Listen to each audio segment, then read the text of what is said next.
whom Goethe had befriended, were trying to gave him a copy of the New Science, and Goethe honestly went on to admit that he couldn't make head or tail of it. He didn't know what this was about.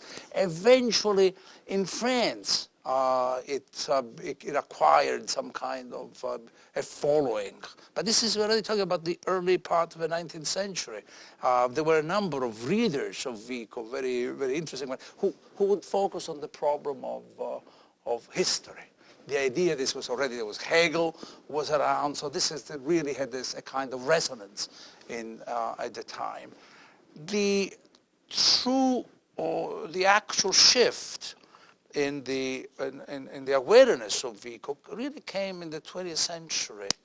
And it came in 1911, at that time, fairly young man, he was in his late 40s, Croce, a Neapolitan philosopher who, of our time, wrote a book on Vico, which is, I must say, after a century, it's still very fresh and very innovative. It's kind of, Croce is a Hegelian, and a new Hegelian, but he tries to vindicate and bring all the German thought to which he was heavily indebted back to Vico with a number of obvious nationalistic arguments. The idea that philosophy really had been born in the Renaissance, and that somehow the detour with Leibniz, the detour into Germany was a usurpation that they want to bring back.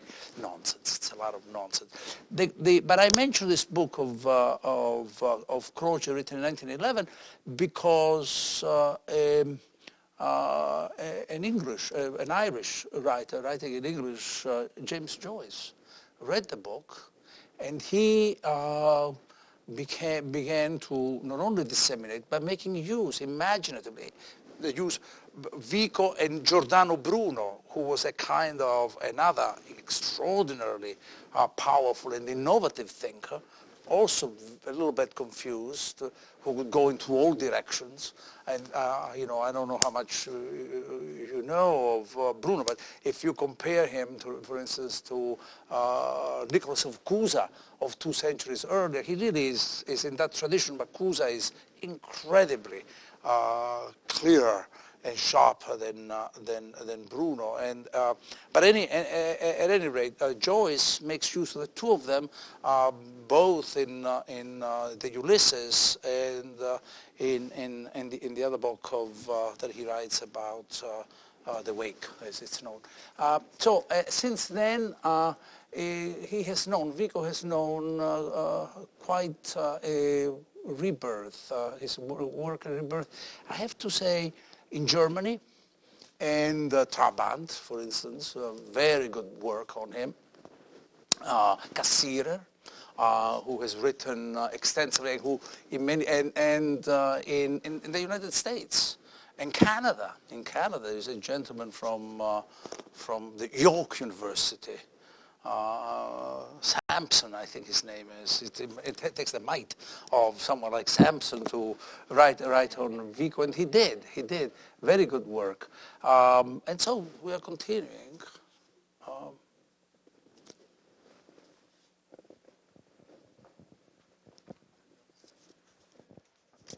You did mention how Vico didn't like Descartes' approach and would see it as really fundamentally wrong, and that one of the authors that he was very concerned with was Bacon, who would usually be considered an early empiricist. And I wondered, did Vico write about the empiricist tradition? Did he see it as a move in the right direction, even though it's obviously not his own position? Let me clarify the relationship. Thank you for your question.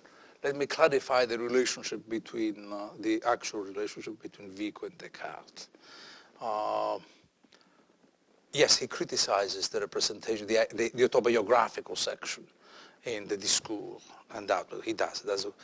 But there's no question that when he writes the New Science of 1744, the last, and he dies immediately after, there's no question that he has become himself a Cartesian.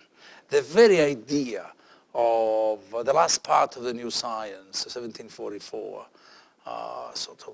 lays out the necessity of the detached standpoint on the world. The idea that somehow history always needs some kind of metaphysics in order to understand it. That is such a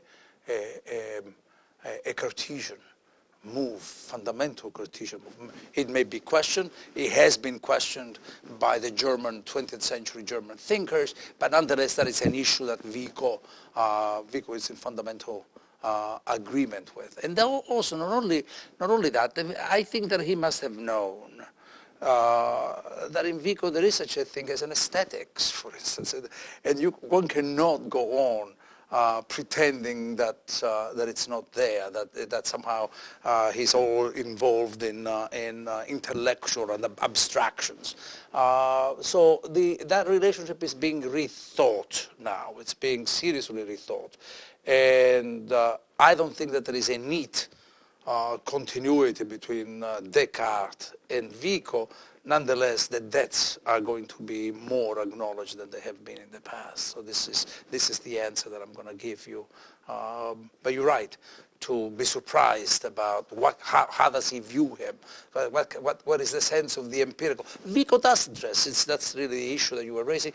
Vico does address the question of the empirical, of course. He calls it philology. But then he goes on claiming that without a philosophy, we cannot really become good philologists. You see what I'm saying? That there must be some kind of transcendence, the power of the mind to come to terms with the natural details of let's call them the phenomenological aspects of experience. So there is a critique, and yet Vico is incredibly more serpentine and I would say even ambivalent. He would like to appear as if he's taking a critical attitude, and that's very firm, but then in the practice he's much more nuanced than one could imagine, and maybe more even than I conveyed to you here. But I was trying to give you an outline, but anyway. Yes. Oh, I'm sorry. Would you say then, based on the autobiography, that the self for Vico becomes a part of the verum factum? Yes. That you are, that's right, that the philological and the philosophical, exactly, yes. But I had to focus, because the text asks me to do that. It wasn't my decision on my own.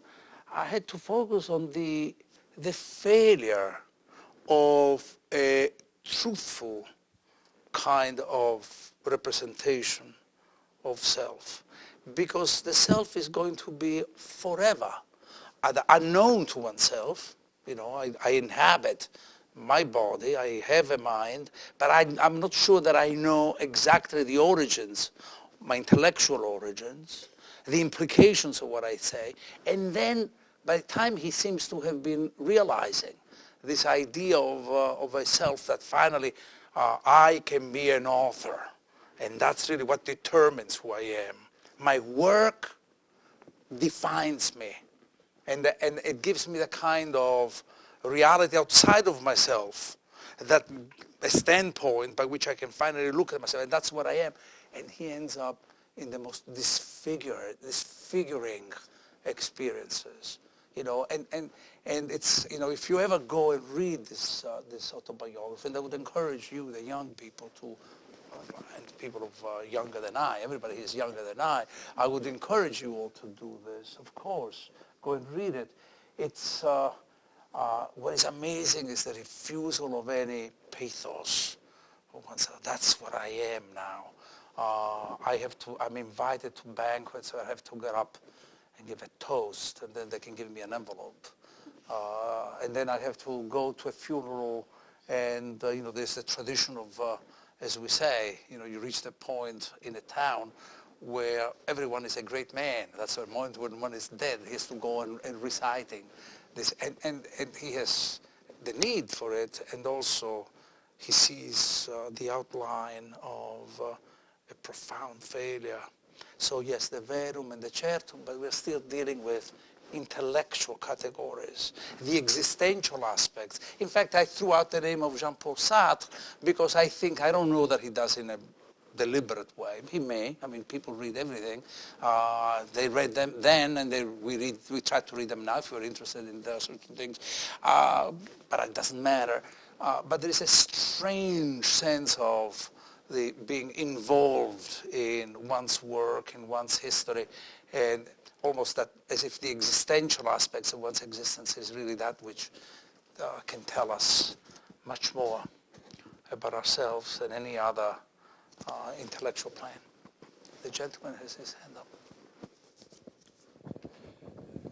You started to talk about the differences between the different editions of New Science, and I know that's not what you're talking about tonight, but could you talk a bit more about how it changed, and I think maybe in a autobiographical way, in his life and why it might have changed, and I guess in some ways, maybe even an opinion of whether or not it got better or he lost faith.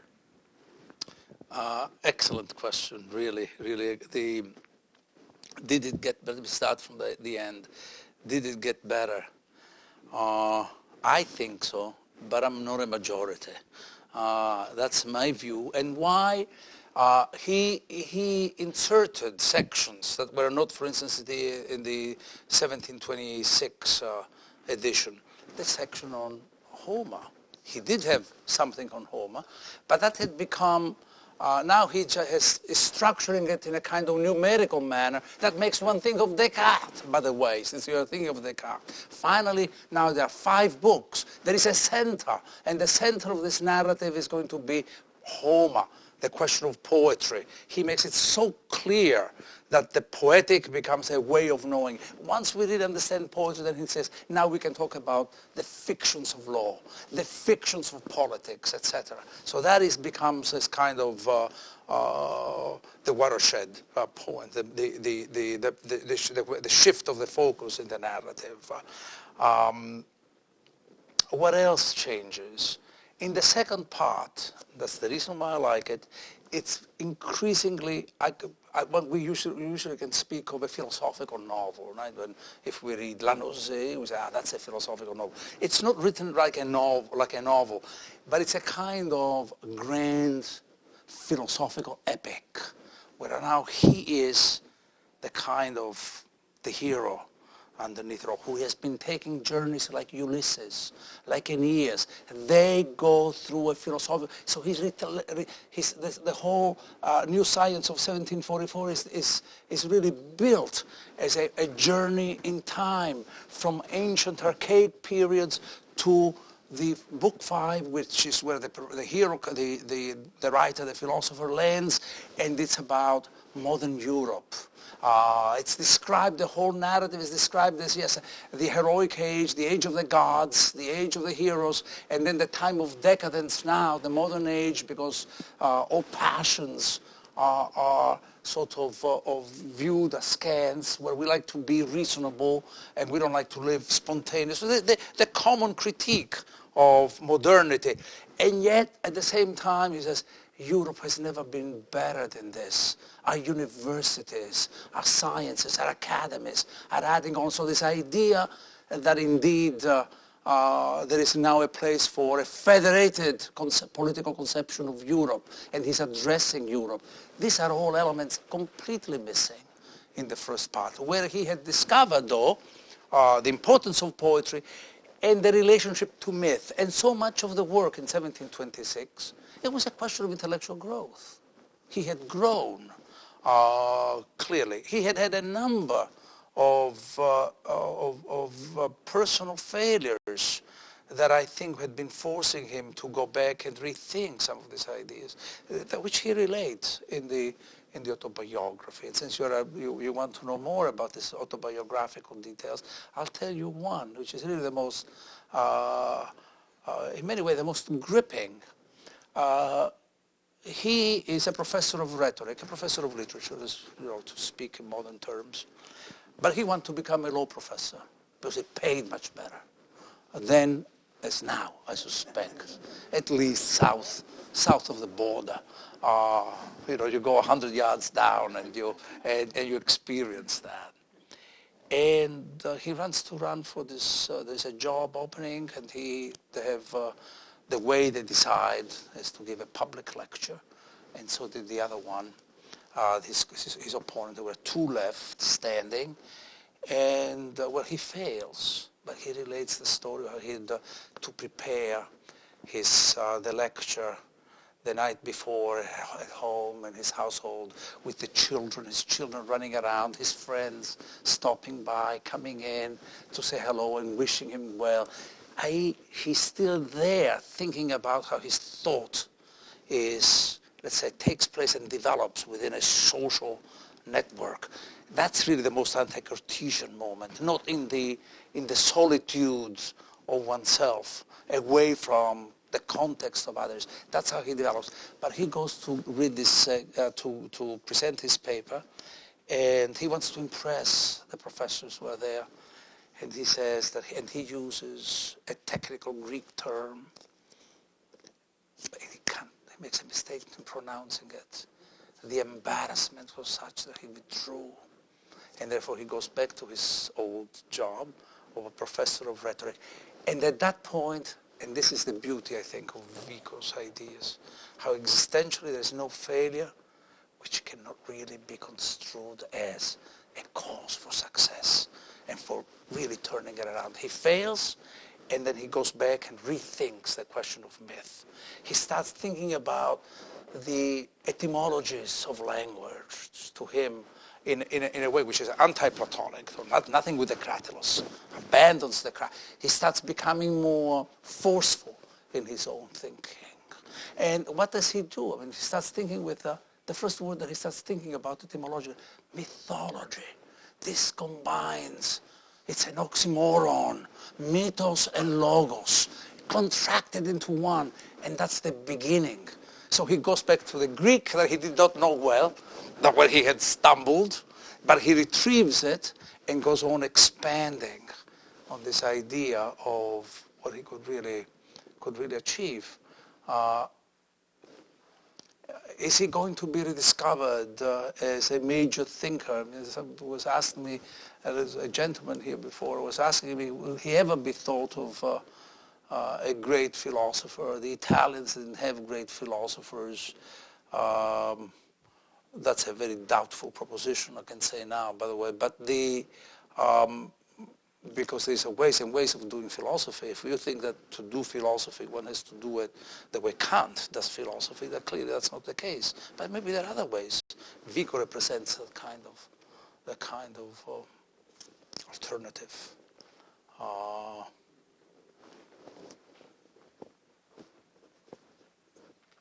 Maybe if no one wants, I'll just a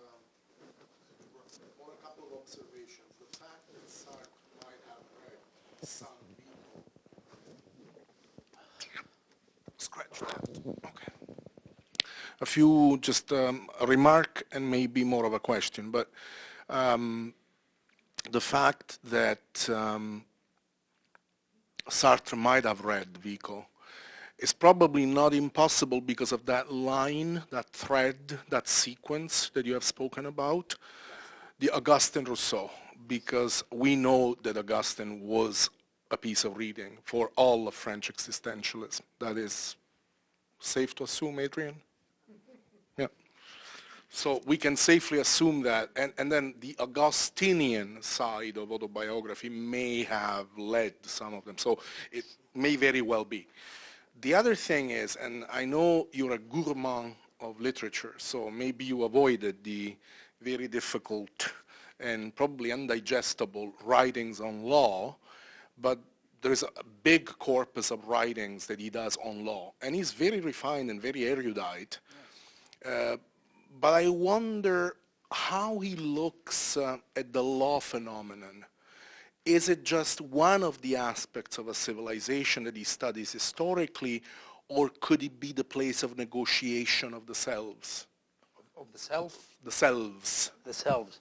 Well, laws, it's always about... No, just a curiosity because Yeah, I've read that's just very, chunks. very interesting. But laws are... the treatises on laws of Vico are primarily extraordinary readings of Roman history. That's really what it is. It's the, in order to understand, and that was the great debate, in order to understand our own history, what is Roman, and so he's interested in law as a form of philosophy for the Romans, for instance. The whole notion of the arcana potestatis, the mystery of power, statecraft, which Tacitus had already analyzed. That became